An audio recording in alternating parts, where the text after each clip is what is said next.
Shabbat Shalom, voilà, c'est le dernier Shabbat de l'année à Tash'az et nous entamons directement Rosh Hashanah.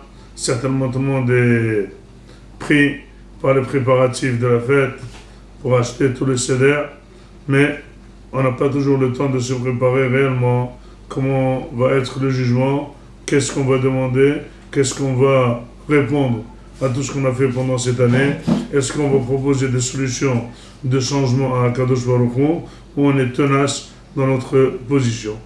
Je vais vous dire un Dvar Torah sur la Parashat Nitzavim, que vous savez que Akadosh Baruch Hu a demandé à Moshe Rabbeinu de partager les Am Israël en deux, mettre chacun dans une montagne, et les Kohanim étaient au milieu avec Moshe Rabbeinu. Ils ont dit tous les brachot d'un côté, toutes les cloches d'un autre côté, Ve'anu kol ha'am, Amen. C'est marqué dans la paracha de Nitzavim que finalement, Am Israël était tellement très stressés des klalotes qui étaient fondamentales, mais finalement, si jamais ils ne vont pas faire de fautes, il n'y aura pas de klalotes. Les klalotes ne viennent que pour ceux qui veulent des fautes, mais en tout cas, les sanctions sont très sévères et très tenaces. C'est marqué que si jamais il y a quelqu'un qui dit, moi, il ne m'arrivera rien, qui bishtrilut le BLR, moi je reste dans ma position. Le ma'al se faut aravet tzme'a, c'est marqué pour que, on va expliquer ça, lo yové Hashem s'lohalo. Akadosh Baruch Hu n'acceptera pas de l'excuser. Question qui se pose, comment un monsieur peut être tenace de rester dans son comportement et il peut dire Shalom Yeli? Nous venons de terminer les klalotes. Celui qui fait les bonnes choses, il aura des brachot. Celui qui fait le contraire, il aura des klalotes. Comment on peut trouver une personne idiote qui va dire Shalom Yeli parce que je vais rester dans ma position? Comment ça se fait?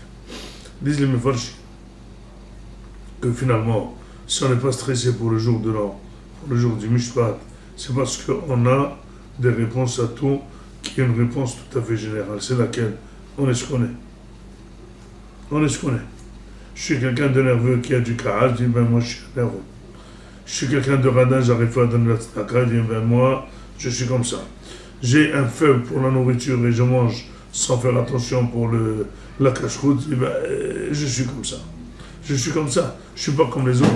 Et finalement la personne penserait que le jour du jugement, en disant c'est toi le créateur, tu m'as fait comme ça, eh ben il va lui dire je t'excuse, c'est vrai. C'est vrai qu'il y a des gens plus nerveux que d'autres. Disent les Mefarshim, dit la Torah, que finalement ce monsieur n'aura aucune excuse. Et pourquoi?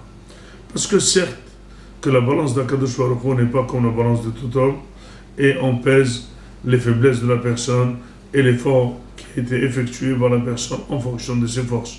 Bien sûr, quelqu'un qui n'a pas de sang dans les veines, il a de l'eau qui ne s'énerve jamais, il n'aura jamais un cadeau parce qu'il ne s'énerve pas. Mais quelqu'un qui est chaud, et à tout virement, là il chauffe, et malgré tout il se retient. C'est vrai que Akadosh Baruch Hu va prendre les circonstances atténuantes. C'est vrai. Mais, tout ça, à condition que la personne reconnaisse que c'est un faible et qu'il lutte pour minimiser sa faiblesse. Mais si la personne se console en disant je suis en tant que tel, finalement on dit le pasuk, c'est très méchant. Pourquoi? Parce que la personne qui ne lutte pas contre sa faiblesse, elle élargit ses faiblesses. Non seulement sa faiblesse ne baisse pas, elle ne régresse pas, mais il va développer. Vous voyez des gens nerveux, au début ils s'énervaient, après ils commencent à insulter, après ils arrivent aux mains. Tu dis mais maintenant c'est plus insupportable. Comment ça se fait que tu t'énerves? Un mari vis-à-vis d'une femme, ou vis-à-vis d'un employé, vis-à-vis des enfants. Dis mais avant tu salissais pas ta bouche. Avant, tu ne levais pas la main. Comment ça se fait? Eh bien, dit le passo, celui qui ne lutte pas contre ses midot, eh bien, c'est pour justement ses fautes, harava et tatsemea. Il y a des faiblesses, mais il y a des choses qui n'étaient pas du tout ses faiblesses. Il arrivait à contrôler, même ça devient incontrôlable. Dis à Kadosh Baruch Hu, finalement, tu ne seras pas puni que sur les choses que tu as fait qui étaient contrôlables, tu seras puni sur tout. Parce que là, si tu luttais contre ta faiblesse, eh ben, tu aurais amoindri toutes les conséquences et tu ne serais pas monté encore d'autres grades. Et c'est pour ça qu'on voit toujours les personnes qui ont des mauvaises méthodes. Ça se dégrade. Pourquoi? Ils ne luttent pas sur la base et finalement, ils acquièrent. Quelqu'un qui est Ga'avta, s'il ne lutte pas contre la Ga'ava pour se rabaisser, il peut monter au ciel. Il peut sauter. Quelqu'un qui ne lutte pas comme le radin, s'il est radin, il ne lutte pas contre ça, il essaie de faire un effort, et bien ça peut devenir un bloc, il peut mourir de faim, ne pas sortir d'argent. Et il y a des personnes comme ça. Donc, quelqu'un qui ne sait pas lutter contre son casse, et bien à l'âge de 80 ans, il fait une crise cardiaque et une montée de tension, et il meurt parce qu'il n'arrive pas à se supporter, et il devient fou. La personne devient fou. Mais il faut te contrôler un petit peu. C'est pour ça, mon rêve Rabotai. Si jamais le jour de l'an, on va tous se présenter.